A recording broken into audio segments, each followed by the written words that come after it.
So I hope you had an awesome keynote. I got here a bit late, but I hear it involved robots and jetpacks. And so one of the guys, while wiring me up, said, good luck following that, which is just what you want to hear before speaking to a large audience. But thanks for coming along today. Unfortunately, the conference looks awesome, and I'm literally here for this talk because I am bad at scheduling. So hopefully, if my flight is taking off from Brussels, depending on what Lufthansa is doing, I will be shooting off straight from here. My name's Sam Newman. I work for a company called ThoughtWorks. If you want to know what we do, you can email me or look us up on the net, because we're on the internet now. I'm also the author of a book called Building Microservices. If you enjoy the talk, there are copies of the book available at the O'Reilly stand, which you can find later on. But we're actually here to talk about these things because they are all the rage. The only thing more buzzwordy in 2015 than microservices is, of course, Docker. I'm sure lots of you have Docker stickers on your laptop. I'm sure some of those people with Docker stickers on their laptops have even run Docker. But this is what we're here to talk about, and these are microservices. I draw them as hexagons because it's a nice shape, and they're my slides, and I get to pick the shapes. But also as an homage to Alistair Coburn's paper on hexagonal architecture, they have names. Customer service, shipping, inventory. These give you an idea what the architecture might be about. And this is the definition I use for them. Small autonomous services that work together modeled around a business domain. I normally say small independently releasable services that work together modeled around a business domain. You might have your own definition of microservices, and that's great, and then you can put that in your own book. But this is what I say they are. They are separate processes. They communicate over a network port, but they're all actually about independent evolution. They're about being able to make a change and deploy them into production by themselves. And so I spent a lot of time working with organizations because I come from a background of having spent a good chunk of the last 10 years of my career working with service-oriented architectures. So I see microservices as nothing more or nothing less than an opinionated form of service-oriented architectures. And so I was sort of intrigued as to why microservices worked and what it was that organizations had to do to make these things work well. There are a lot of downsides that come from microservices. There's a lot of complexity that we add.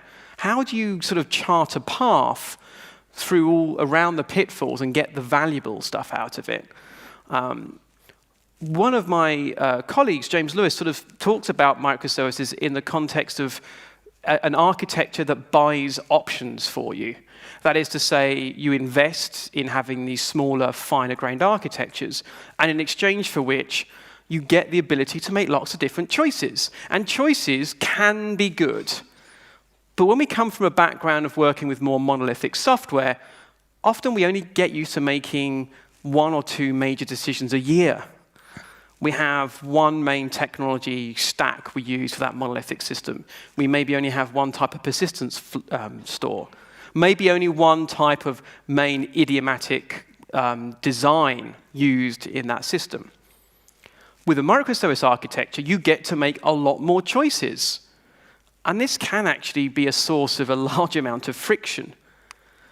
As always, when you make decisions, if you sort of approach every single one from scratch, thinking about the pros and cons, it can become a bit exhausting to go through this the whole time. And also it can lead to situations where you end up sort of making different decisions in similar situations, and you end up with a whole amount of sort of inconsistencies in your architectures.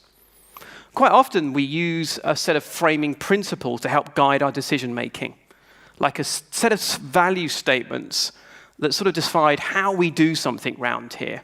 So for example, Heroku have their 12 factors. The key thing about Heroku's 12 factors, these are principles that guide decision making when working on the Heroku platform.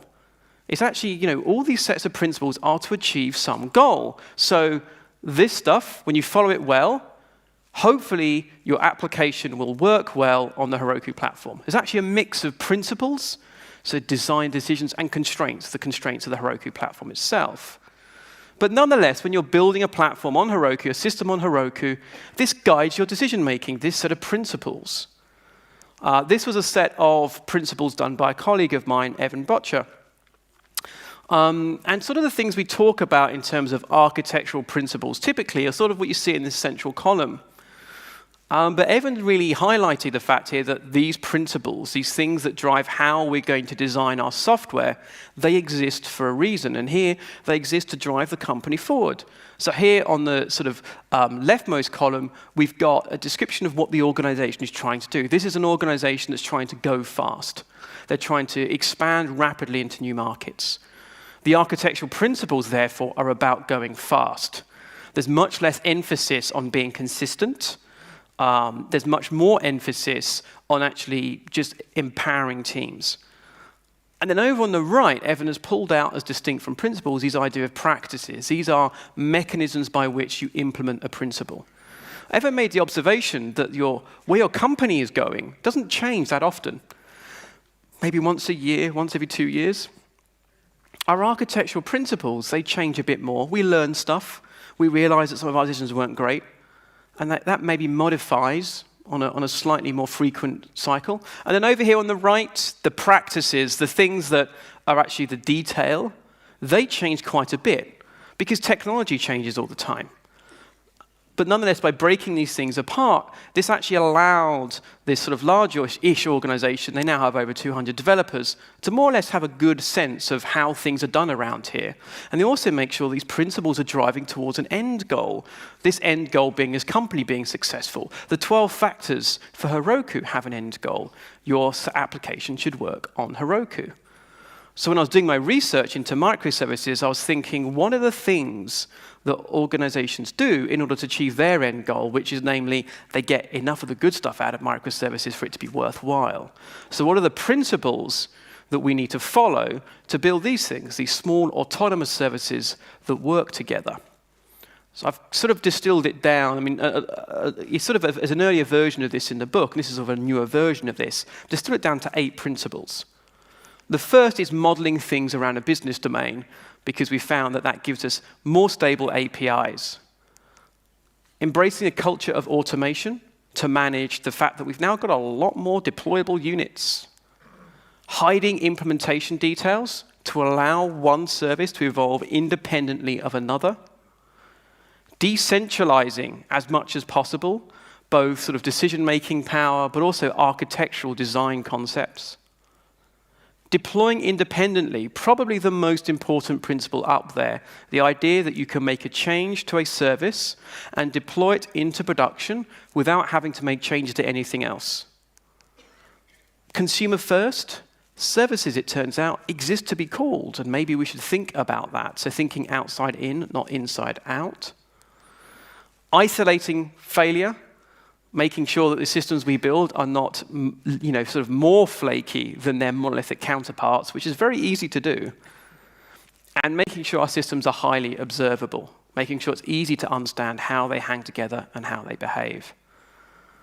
So let's dive into the first principle, modeling things around a business domain. I said earlier that I draw these things, as hexagons. The more important thing are the names. They have names that have meaning. When you look at an architecture for a microservice system, you should have some idea of the domain in which it operates. Compare that to a lot of the architectures that we saw coming out of the service-oriented architecture, where people took the sort of horizontal technical layers within a process boundary and just said, right, they're going to become new services. And so we ended up with presentation services, we ended up with sort of business logic services and back-end data storage services. The nice thing about those architectures is that you can use exactly the same architecture diagram for an oil rig, a banking system, or a charity, because it's the same diagram. It's not very useful, though, because often when you want to make a change with those systems that have been split horizontally, a change often has to cut all the way through. Something as simple as adding a new field to a user interface may require changes in 2 or 3 services. And when those services are owned by teams, that's coordination across teams. With microservices, instead of slicing things horizontally, we're sort of slicing things vertically. The unit of decomposition is effectively the business domain. We found that services modeled around a business domain are much more stable. That is, the APIs themselves don't tend to change fundamentally that often. Changes across service boundaries are expensive, so we want to avoid them. We also find that by exposing these finer-grained seams, it makes it easier for us to create different sorts of user interfaces because we can recombine the functionality in different ways for a mobile device, for a web application. And also that teams that own these services become experts in that part of the business domain. Rather than becoming an expert in some arbitrary technical decomposition of the whole, we now get teams that really understand how invoicing works, understand how the accounts process works. Finding these seams in existing monolithic systems can be difficult, but there's a lot of work from domain-driven design that can help us here. In many ways, the same principles that apply to modular decomposition from the 70s still apply, but taken with a healthy dose of domain-driven design thinking as well, helping us look for things like bounded contexts and subdomains, you can actually find these service boundaries. So implementing domain-driven design is a good place to start if you're interested in using this as a way of understanding the domain you're operating in. Let's talk about our next principle. So embracing a culture of automation. You need to be pretty relentless about this if you're going to use microservices at scale. At the moment, when you're starting on this journey, having a small number of services, you could probably get away with manually provisioning of machines, manual deployments. That won't last. So let's talk about a client of ours who've been using microservices for many years, and we're using it before we had the word for it. This is a company called REA in Australia. They'd actually spent a couple of years investing in a deployment platform on Amazon, primarily to allow them to cheaply provision test and dev environments. But they already had a fairly good set of rigor and discipline around automation. But they wanted to go a bit further and embrace this sort of Amazon idea of the two-pizza team, services being owned and operated by teams. That team deploys the infrastructure, deploys the service, manages that service in production, and then actually tears that service down when it's no longer needed. So from a standing start, they got two of these services up into production inside 3 months, which is actually, I think, very good going. And I think most organizations wouldn't necessarily get that thing turned around as quickly as they did. That went really well for them, and they thought, right, we're really going to go fast now. We think we can ramp this up. It took them another 9 months just to get 7 more services up, because they had to invest all the way along in tooling and creating a platform that allows them to do this efficiently. All this is about reducing the transaction cost of having and managing more services. And it's not always easy to see what things you're going to need when you start that journey. And so actually you see a fairly flat growth here. 6 months later, they had 60 services in production. The key thing to understand is this is 60 different types of services. These services themselves may further be scaled out. So you see this sort of hockey stick explosion in the growth of services. You see similar growth patterns from Gilt, who have shared their numbers of growth over time. That organization, you've kind of gone from a monolithic Rails application to sort of a decomposed, often JVM-based platform. You see similar patterns. For many years, they had a low double-digit number of services. But once that sufficient investment in the platform kicked in, things spiked up. And so when we're thinking about automation, we're thinking about things like infrastructure automation. Can I write a line of code and provision an isolated operating system or provision a service? Have I got sufficient testing in place that helps me understand whether or not I can release my software? And am I treating every check-in as a release candidate? Have I really got rigor around that stuff? All of this is the things you're going to have to invest in if you want to use these things at scale and be relentless. There will be some upfront work required to get this working, and that will require ongoing investment as well. Let's talk now about one of the trickiest things to get right, which is actually hiding implementation details. So we're in a very small, cozy environment here. This is a very safe space. There's only 1 or 2 or 600 of my closest friends. So I feel confident in sharing with you the world's most commonly used service integration pattern outside of the internet. And that is this. I have a service that talks to a database. This is okay. I'm okay with this. This is fine. Databases are good things. But I want to spin up another service, and so I do this. It's very easy to do. It's very quick to do. This now allows 2 services to share information. This is very common. 2 services, it's not too bad, but it is quite bad. If I want to make a change to a schema, maybe rename a column because the name is bad, maybe restructure a schema to achieve different performance targets. Can I do that safely, knowing that other parties are reaching in and looking at my database? And the answer is that I can't do that safely. Effectively, when you expose a database to another service in this way, you have exposed internal implementation details. You don't get to decide what is shared and what is hidden. And with two services, things aren't too bad. I worked on a platform where we had 40 separate services integrated on a schema that we owned. We couldn't track down who all those people were. So we had to turn the database off during the day and wait for phone calls. Right, this drastically impacts your ability to change and evolve the design of your systems. So this is what we want to talk about. If you want to get information from another service, or you want to change data it holds, you need to make a request in some way. You need to make an API call. You need to send a message to it. In this way, at the API layer, people owning that service get to decide what is hidden and what is not hidden, which allows them to change the internals of that system safely. So hide your databases. This will be one of the biggest things to get right in allowing these services to evolve independently. But even once we've done that, even once we've sort of got a nice API boundary, we still have to think about what that API shares as well. I mentioned some of the ideas behind domain-driven design earlier. There's one thing we talk about when we're talking about service design and domain-driven design, and that's this idea of the bounded contexts. The bounded context is sort of an explicit boundary within a domain, and that you have models that you share between those boundaries, and then you have models which only really need to exist inside one of those boundaries. This is an example from Martin Fowler's post on bounded context. So on the left here, we have a collection of functionality around sales. We have concepts in there. We have territory, pipeline, opportunity. On the right, we have a bunch of stuff about support. We have things about defect, product versions, tickets.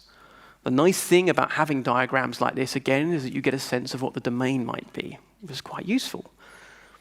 So there are two things that are shared. There's customer and product. The thing to understand here is that what customer means inside a sales context is different to what customer means inside a support context, although it might be the same person. A customer in sales is somebody I have sold to or might sell to. A customer in the context of support is somebody that's raised a ticket. So when you're thinking about sharing information, you've got to really understand, what do I really need to share? What is the information that actually anyone else does care about? Because let's imagine if these were two service boundaries, how I might implement this. I have an object, which is the customer. It has fields, so I can see information about it, maybe the tickets that they've raised and the defects. They're there as little fields in the object. I run my serializer on it to transform it into a highly efficient and very human-readable format like JSON. Slight troll. And it runs and follows all the references and creates this nice, big JSON payload, and I send that over the wire. And it's sent along with it the tickets, it's sent along with it the defects that person has raised, and so on and so forth. When you expose internals like that, again, it becomes very, very hard to change. Exposing information is costly. It's easier to expose information you've previously hidden than hide information you've previously exposed. So you also need to think very carefully about what is shared and what is hidden. That's often what a lot of the bounded context ideas are about. Let's talk now about maybe one more of the fuzzier ideas here, and that's about decentralizing all the things. The reason this is important is because microservices are an architecture which optimizes around autonomy of teams, predominantly rather than individuals, but autonomy nonetheless. To do this, to achieve that hoped goal of going faster, deploying quickly and more quickly into production, you have to actually push power out. When we're thinking about what autonomy is, sort of the definition I use in this context is sort of giving people as much freedom as possible to do the job at hand. And so we need to think, what can we do to make our developers, make the teams owning these services more in control of their own destiny? It starts with things like self-service.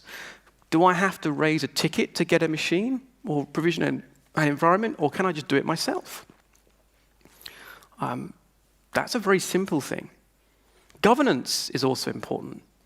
I actually think governance is not a dirty word necessarily. Having a place where people can collectively come together, look at the cross-cutting concerns, understand, okay, do our principles need to change? But finding a way for that governance process to be shared as well. So rather than having some centralized architect who sits over the whole thing, you actually have people that come together, collective, members of the team that come together and talk and share ideas. Some organizations create this with, say, things like the shared communities of practice. This is actually a reference to, the slide here is referencing a blog post from Guild from a couple of years ago. The structure they talk about here didn't really stick for very long, but nonetheless it's an interesting example of how you can have a bit more of a collective sense of governance and ownership. But it also comes into our architectures. How many people have an architecture like this? Hands up, anybody? A nice, simple bus, magical bus, that communicates and manages the communication of all our services. And it looks like a nice diagram. The problem, of course, is that often it's hiding a lot of problems. So I have no problems against message brokers. I have no problems with things that get messages from A to B and do so in a resilient and reliable way. A large amount of my IT career has been spent using such things. But I don't like it when those message brokers start taking on more and more functionality and more behavior. IBM MQ series was a good queue in 1995, but they kept adding things on top. We do things like make these buses domain aware. We use them to implement consistent data models. We start putting more and more smarts into this wonderful magical mystery bus in the middle. And suddenly, to make a change, we need to not just change the service, but also the message bus itself, which is now being managed by a separate team. If you're going to use middleware, if you're going to use messaging middleware, keep it dumb. Keep it about the pipe. Keep it about going from A to B. Keep the smarts in the services. And this does not just apply to messaging middleware. I think if you look at the current trend around API gateways, they are fast becoming the enterprise service bus of the microservice era. Because the reality is, when we look inside these things, they look nice on the surface, but we know there's some sort of hellish landscape of death and destruction lying just within the surface. So, we're just at the halfway point now. Let's talk about probably the most important principle, and that is deploying independently. This is the idea that it should be the norm, not the exception, that you make a change to a service and deploy it into production without changing anything else. If you have 5 services right now, and you always have to deploy all of those 5 services together, fix that before you add a 6th. You'll thank me later. Getting this right can require a lot of things. But it can often start with even simple things like how are your services mapped to the underlying infrastructure? Things like, how many services per host do you have? When I say the word host here, I'm really talking about an isolated operating system and sort of collection of resources. That could be a physical machine, it could be a virtual machine, it could be a container. We have the model where I have 1 service per host, or the model where I have, I skipped forward too quickly, or multiple services per host. Over here on the right, where I have multiple services per host, this is the world you'll be in if you're, say, using a Java application container. This is where you're using JBoss. This is where you're using IIS. This is often an approach that's optimizing about having a small number of hosts. This is the world you'll be in if the cost of provisioning a new host is too high. So if you only have physical infrastructure, or you have to raise lots of tickets to provision a virtual machine. The issue is that world on the right is a world of side effects. That world on the right is where I deploy a service, it has a bug, that uses up all the CPU on the machine, and suddenly all the other services stop working. That's where I deploy some prerequisites that a service needs on that machine, and suddenly those prerequisites they clash with the other services on that box, and those other services stop working. The world on the right is more confusing to think about from an operations point of view, and doesn't really help us around interdependence. You don't have to start with 1 service per host. But I think virtually everybody I've met who uses microservices at scale, whereby at scale I mean more than 1 microservice per developer, they end up on the left because it's a simpler world, it's much easier to reason about. This is partly why people are so excited by Docker and things like it, because it lowers the cost of creating isolated operating environments like this. But we also have to think about making changes. We do want to avoid breaking other services. When I make a change to a service and deploy it into production, the key thing I'm asking myself is, have I broken one of my consumers? That's often why people resort to releasing all the services together, because they say, I've tested these 10 services together, I know they work together, so I'll just release them all at once. And that process becomes enshrined as the way to do things. But that actually slows down how quickly you can get functionality out and makes for riskier deployments.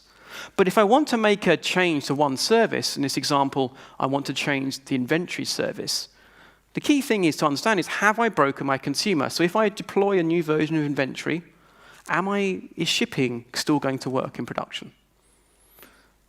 So the way actually we can validate that before deployment without having to do large end-to-end testing.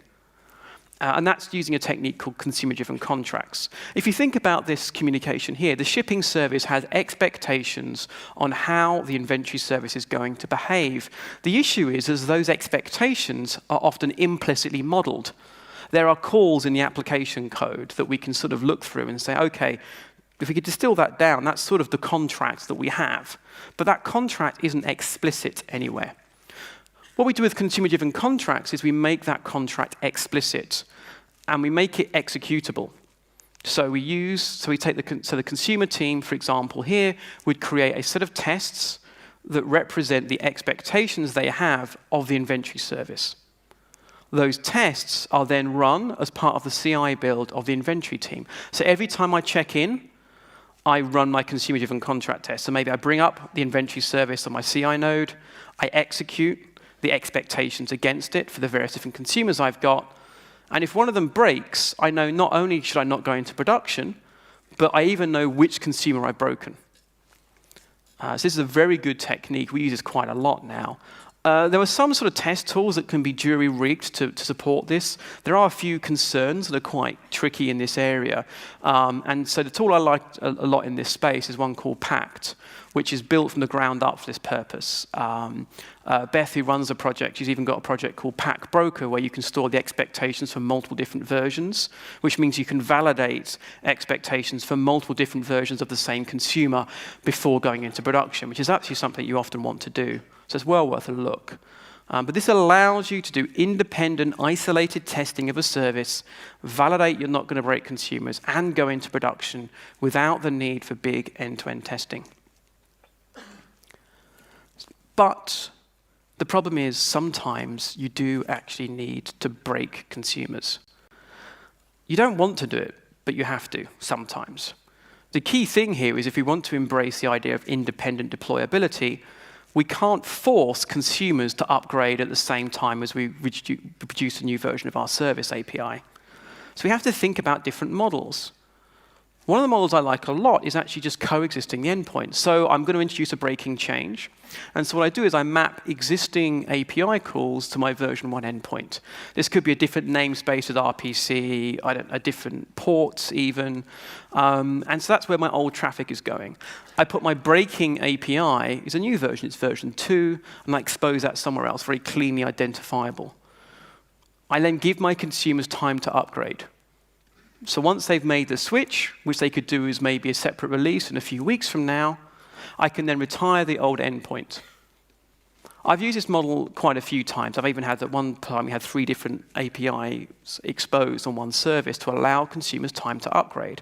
This works very well in terms of keeping your sort of deployments quite simple, keeping service discovery simple, and it works quite well when you've got a sort of control over your consumers. You have the ability to ask them at some point to upgrade to a new version. Another model you can use is when you introduce a breaking change is to actually produce a brand new version of your customer service. So maybe I've got version 1, I've got version 2, and they're serving different consumers. That model works well when you can't change the consumer. They just need that API. The problem with having multiple different versions of a service live at once is those multiple different service versions are effectively branches in code. If I now have to fix a critical bug, I may now have to fix it in multiple different places. It also can complicate service discovery. I now need to find not just my customer service, but my particular version of a customer service. And if these services are also stateless, that can be a bit tricky.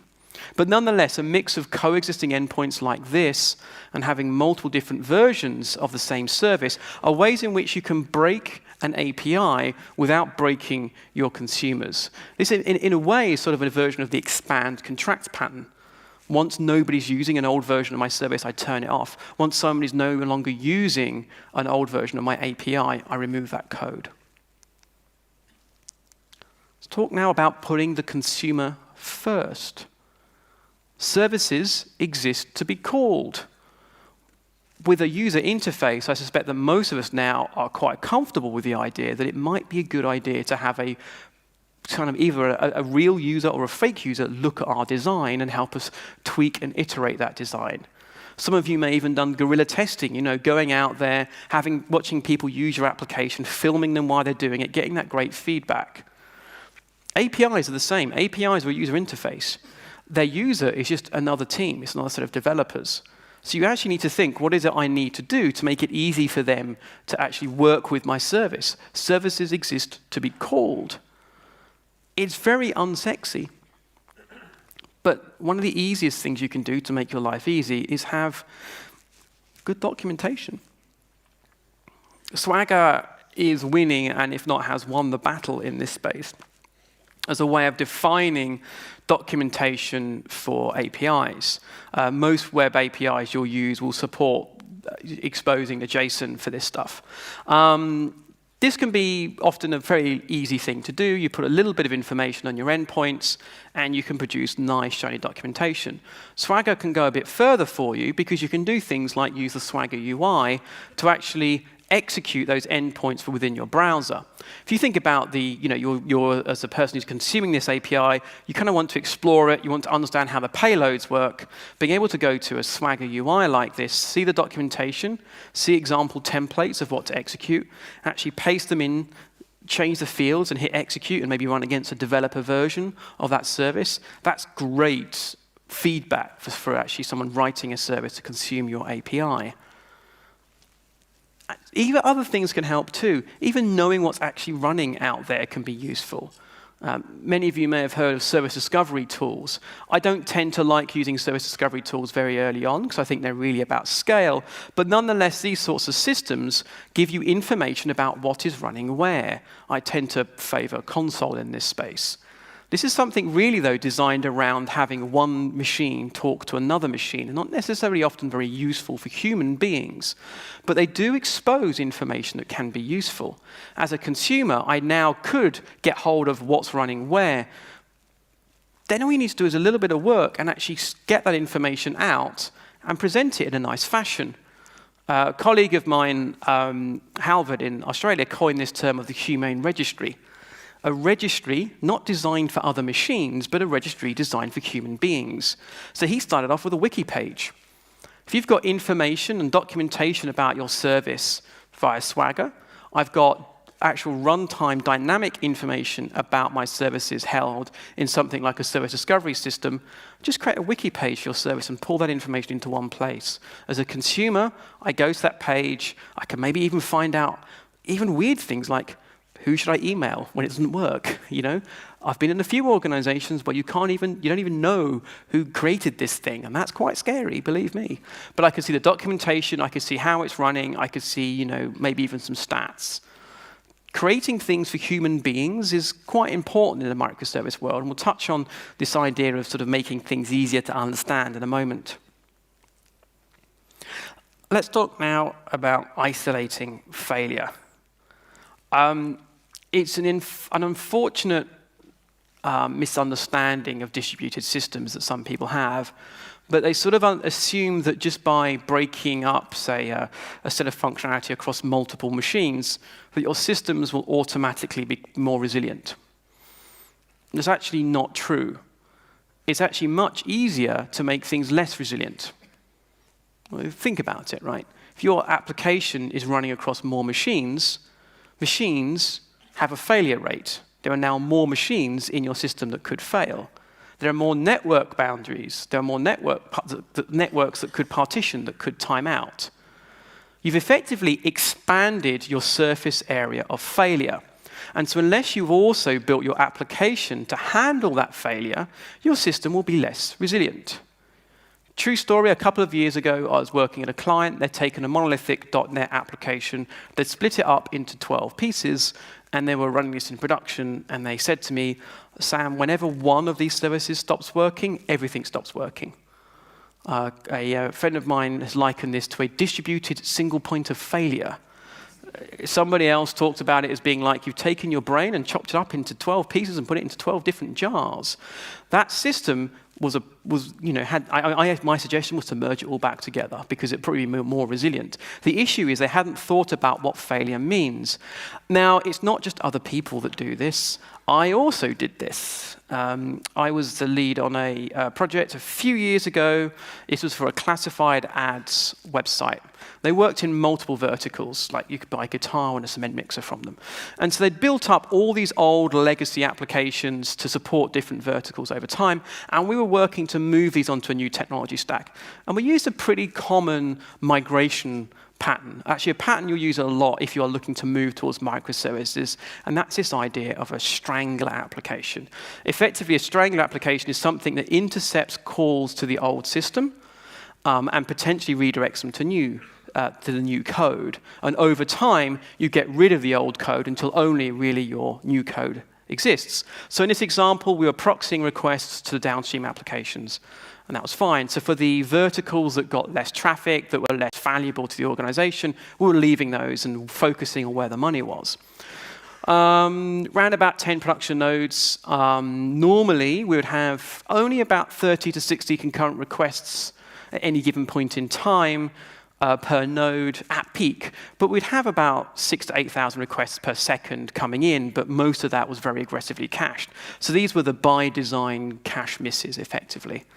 The peak was during the day, which was very good for me because during one of these peaks, the whole system went down. What happened was the load on these nodes went from handling 30 to 60 requests to handling over 800 in the space of 15 minutes. And when you've got a request equaling a thread, you get some idea about what might happen to circa 2009 era hardware. So the whole system went down, and went down very quick. It turned out this was an example of a cascading failure, the kind of thing you really need to protect yourself against. What was happening was that one of the downstream services was failing in the most annoying way anything can fail in a distributed system. And that was, it was failing slowly. When things fail slowly, they tie up resources. And in a distributed system, they have the potential to tie up resources across call chains. Therefore, you have multiple services that may have resources locked up. That's dangerous. And that actually took our system down. Because this thing was failing slowly, the thread pool that we were using to proxy calls became exhausted because all of the threads were blocked waiting for this thing to time out. The thread pool, therefore, had no more workers available, which was annoying because although the rest of the downstream applications were working just fine, no traffic could get through. And because the thread pool was full up, all the requests coming in from the outside world were still building up and were blocked and were hanging there waiting. So that was actually, these requests coming at the top were what caused the huge spike in number of concurrent requests, and it took the whole system down.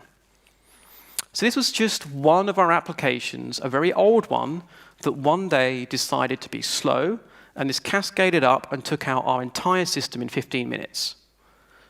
That's not good.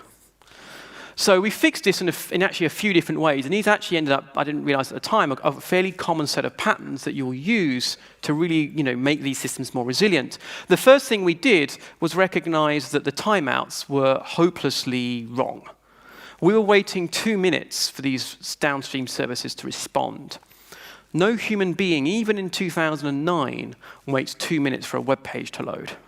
So people that had requested a page had already gone off and done something else while we were still waiting on something to time out. So we really shortened those timeouts. We took them from 2 minutes to about 2 seconds. And the way you can do it is just look at the normal response time percentiles. And so we just stuck our timeouts in a fairly healthy place where like our 90th percentile response was fine. We accepted that we might be aggressively timing out things. But the reality was the application that had started failing on us generated a very small amount of our traffic anyway. So we felt it was more important to keep the whole system running. So that's the first thing. When you're thinking about timeouts, what are the timeouts? What should they be? So we brought those right down. But we realized even then, we still had a single point of failure in that thread pool. Even if we could maybe put those threads back quickly, if we only had one thread pool for all of our downstream services, we still had the situation where traffic to one application, one downstream application, could stop traffic going to others. And so we added one thread pool per downstream application. This is an example of what's called bulkheading. It's a very important pattern in resilience engineering. The way to think about this is, you've got a ship, big ship. You hit a rock, water starts pouring into the hull. If you go down into the hold, you close the compartment that's flooded. That compartment is flooded, but the rest of the ship carries on. So in this situation now, if one of these thread pools becomes exhausted, the other thread pools can still serve requests to the other downstream applications. That's good. The third thing we did was we added what are called circuit breakers. So the way circuit breakers work in a networking sense is just like they work in your house. You get a surge of electricity that comes to your house, the circuit breakers open, they stop the flow, they protect your appliances. Here, the way the circuit breakers work is after a certain number of errors or timeouts, the circuit breaker opens, and requests stop getting sent to the downstream service. That gives the downstream service the ability to recover if needed, especially if you've got, say, exponential backoff and retries. But it also allows your code to fail fast. Rather than waiting for a timeout or an error, I can say, the inventory service is down. That allows you to programmatically degrade functionality. So in our case, that meant that when a circuit breaker blew open, we would actually close off part of our user interface that related to that verticals or pop up an error message. So now not only are you keeping the rest of the site running, you're keeping information flowing, you're giving clear indication to the user what's happening. Circuit breakers are also useful not just for handling unplanned outage, they're also good for handling planned outage. Like you've got your fuses in your house, before you start drilling in the walls, you open the circuit breakers to stop yourself electrocuting yourself while you're doing your drilling. So when we needed to deploy a new version of these downstream applications, we'd flick the circuit breaker open, the site would degrade functionality based on that service no longer being available, and we'd redeploy the new version, test it, and then reset the circuit breaker. And so by putting in something that was there to deal with unplanned outage, we also gave ourselves a mechanism to handle near zero downtime deployments. All three of these patterns are helpfully described in Mike Nygaard's book, Release It. If you buy one book this year, buy my book. If you buy 2 books this year, buy my book and Mike's book. So it's a really excellent book around resiliency engineering. So this is the stuff you have to think about. These 3 patterns will come up time and time again, but you have to think, what happens if every single thing that I can do fails? And I would apply circuit breakers around database connections even as well. There are good libraries for this. You've got Hystrix for Java, you've got Poly and Brighter for .NET. There's probably about 15 different implementations in Ruby, some of which may even work. So just do your research on that one. But do read Mike's book as well. On to the last principle now, that of making things highly observable. And I don't mean just in the sense of making it really easy for you to just look at all the machines you've got running. This is what I used to do. When I used to run production systems, I used to have lots of X terms open, lots of green on black text. It was great. I was running top. My favorite things would have top running on all of my machines. It's like I was in the Matrix. It felt very, it's great. Look what I'm doing. I'm supporting the systems. And so if I wanted to check for logs, the errors on the logs, just every day or two, I'd log onto all the machines, just do a grep for errors and see if there's any odd patterns coming up. And that's fine when you've got like 6 machines. And then we got more machines, and I was starting to have a real problem. I couldn't manage them anymore, so I got a second monitor so I could have more windows open. That doesn't scale so well after a certain point in time. You end up really needing to move away from this idea that monitoring and observing and understanding system behavior is about logging into the machine. You need to be thinking about gathering all the information you can out of those nodes and storing it in one place where it can be viewed. So we're talking really about aggregation of all the things. Start off by getting logs out of this system. If you've got money by Splunk, you've got a lot of money by Splunk. It's awesome, fantastic log aggregation tool. If you want something to host yourself, using the Elk stack is great. If you want something, that's off-premise, you can use Papertrail or Sumo Logic. Just get all of your logs in one place. Makes it very, very easy for you to just see what's happening across your entire fleet. Most of those aggregation tools will also do things like, reporting on error rates and stuff like that, which can be really useful. Do the same thing with your stats. Get things like the response rates of every single one of your machines, and so you can look at latency as well across your circuit breakers. Get those off those nodes, get them somewhere central. Traditionally, you'd use something like Graphite. If you're hosting it yourself, I'd go with Prometheus nowadays. Again, New Relic, App Dynamics, any of those systems handle aggregation of stats in a really nice fashion. With its stats aggregation, what you're often looking for is being able to see things over time, so a good time series-based system, and the ability to drill down. With aggregation, you want to see the overall pattern, but when you want to dive into what a particular service is doing or a particular machine is doing, you'll need to be able to navigate in. So often these systems will come with some kind of query language to make that possible. It's not just doing things like aggregation. We've also got to think about how services are connected to each other. We've got to make it easy for us to understand what's happening and how our systems are behaving. For example, I've got some interconnected services. I click a button which calls a service, which calls a service, which calls a service. And all the way deep in that call stack, I get an error. As an application developer, I might have enough information about the call that was made that caused that error at the service itself. But will I understand the context in which that call happened? Will I understand all the other things that led up to that error happening? What if that error happened as part of a long-lived business transaction? I've now got to work out what's broken as a result. Do I need to unpick something manually? So here we're just reusing an old idea from event-based systems, and that's this idea of the correlation ID. So when I start some action, I click a button, for example, I generate an ID. That ID flows downstream. For every subsequent call, I record that correlation ID and some information about it. So some people use tools like Zipkin, which gives you tracing of latency across calls. I like actually just taking these correlation IDs and putting them into log files, because then I get a stack trace, I see the correlation ID, I put that into my log aggregation system. I can now see all the log statements related to all the calls through my entire call stack. This stuff is really, really useful. The unfortunate thing about correlation IDs is by the time you've got a system complicated enough to need them, the effort to put them in is non-trivial, because by definition, you've got a complicated system. And so I actually often start off by saying, we are just going to come up with a convention and we are going to put them in. It's going to be a header, here's how we generate them, here's where we expect to find them in the logs. And even starting that off with a simple system is going to be useful.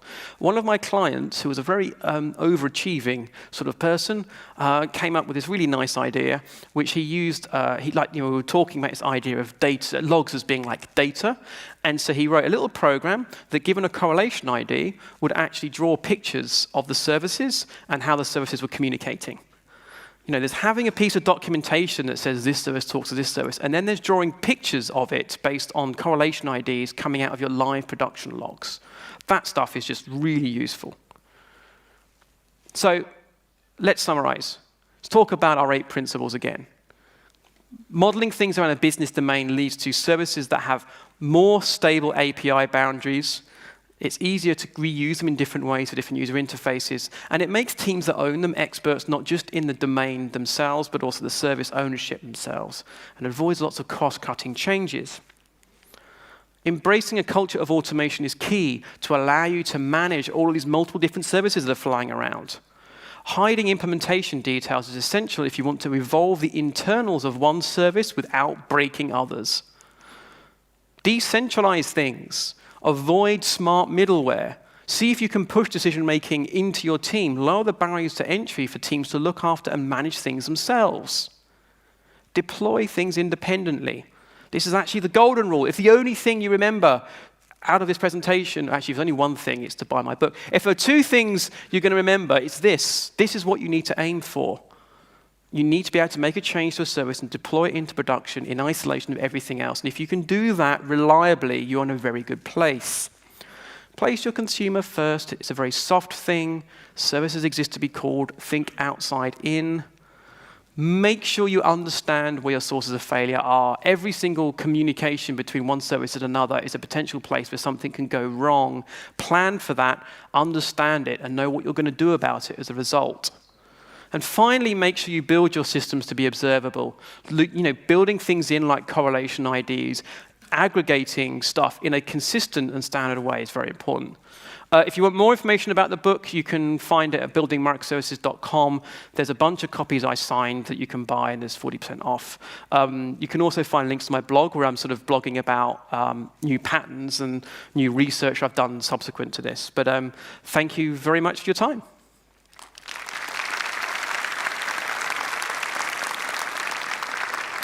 I think we've got some time for questions. I can't see anything, but, you know, there's a question over there. You talked about slicing things vertically. Yeah. When you do that, what about the front end? Do you, each service exposes its own front end, and if so, how do you integrate those? Or do you integrate on the front end itself? One like web application. Yep. It's a really good question. So if you're slicing vertically, what do you do about the user interface? The challenge here is that user interfaces are normally fundamentally aggregations of functionality. So I've seen a few different models. For organizations who are primarily delivering over the web, who are doing like old school, like not single page app built type websites, there's a very easy way to do that, which is your service serves up a collection of pages, and effectively then you just use a very, very thin scaffolding layer to sort of pull that stuff together. And so that's sort of what Guilt do. That's what REA do. So effectively, you know, I work in this area, this is our part of the UI, and then you just have to have someone keeping an eye that it's all coming together correctly at the top. Orbits actually use microservices to serve up components in their pages that are then pulled together. Things get tricky around mobile. With mobile, you can't often just be making loads of calls to these back-end microservices because that's very expensive because of battery, data plans, and the like. So you could do that with a single-page app, which I've also seen. So you make the call straight into the services. But when it comes to mobile, that's often not efficient. And so there's this pattern called the back-ends for front-ends idea, where you effectively have an edge service that is there to handle the server-side communication for certain user interface. So you make coarse-grained calls to that back-end for front-end. That, in turn, makes the calls to microservices. The key thing there with that pattern is that BFF is tightly coupled to that user interface, often owned by that team, if that team's, say, a mobile team. So REA, for example, they've got one BFF for their Android app. They've got a different BFF for their iOS application. I've got a blog on that coming out, I think, next week, kind of a big piece that should go into a bit more detail. So I hope that was useful. Cool. Question here.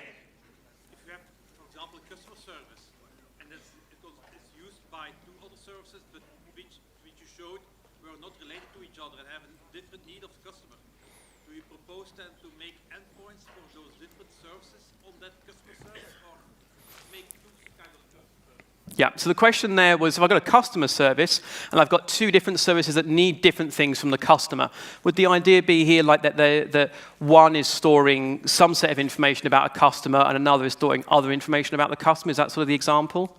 Yeah, you said that some need this information from the customer and the other Yeah. that information. So yeah, this is this problem that with something like the customer is a fantastic example of often what doesn't make sense as a service in its own right. And I use the example a lot in the book, which is where it gets confusing. I don't think it makes sense for the customer service to necessarily store all information about the customer, because if you follow the links, that could then be all of your data. The way I like to think about it is, let's think of the British government. I'm always thinking about the British government. It's part of my patriotic duty. But if you go to the DVLA, they're the Driving License Authority. They store information about me, my car registration, my driving licenses. Her Majesty's Revenue and Customs stores information about my tax returns, which, by the way, are late. And the NHS stores information about my medical health records. Now, they all have very, very different needs. I actually like the idea they're not all in one place, because there's a lot of sensitive information. What they're working through now is this idea that, but there's still me. I still have an identity. So this idea, effectively, that the information stored about me is almost federated in those different places.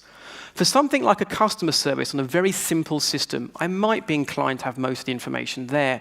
But over time, I think something like a customer service is actually going to store a very, very small amount of information about me. And maybe just enough to handle authentication. Maybe just enough about my identity. But then those local services that have their own needs of your data, they might have a pointer to your identity in them, but they'll store their local records about you. And I think that's a very natural progression you get to when you go beyond, say, more trivial systems. The customer, your user, is always a great example of where that thing comes up. But I hope that was useful. I've probably got time for, go to the other question. What about shared data? For example, a name in your example. What if you change the name? Any reason? What's the proper way to replicate or to synchronize between stores? So how do you handle shared data? I think very clearly. I understand if I've got a piece of information, so if I'm copying data around, I use caching for that. And so I have information about how often I will refresh that. I don't like copying other people's data and storing it in my database because it's not clear to me who owns what. And so I would use things, I would just not, put cache headers on the resources I'm sending out, allow services to make decisions about whether or not they cache and re-request that information. And that's sort of how I would handle that. If you really, really, really need things to be consistent, then you can't cache, and in which case you have to go back to a consistent data source for that anyway. So that's sort of your kind of trade-off. I am short on time, so I can't really explain that very, very well. I do talk about it in the book. Anyway, I've got Christmas presents to buy. Okay, thank you very much for your time. If you want to ping me questions, I'll try and do follow-up on my Twitter handle at Sam Newman. But I've now got to go to Brussels and hopefully get on a Lufthansa flight to Munich. So wish me luck.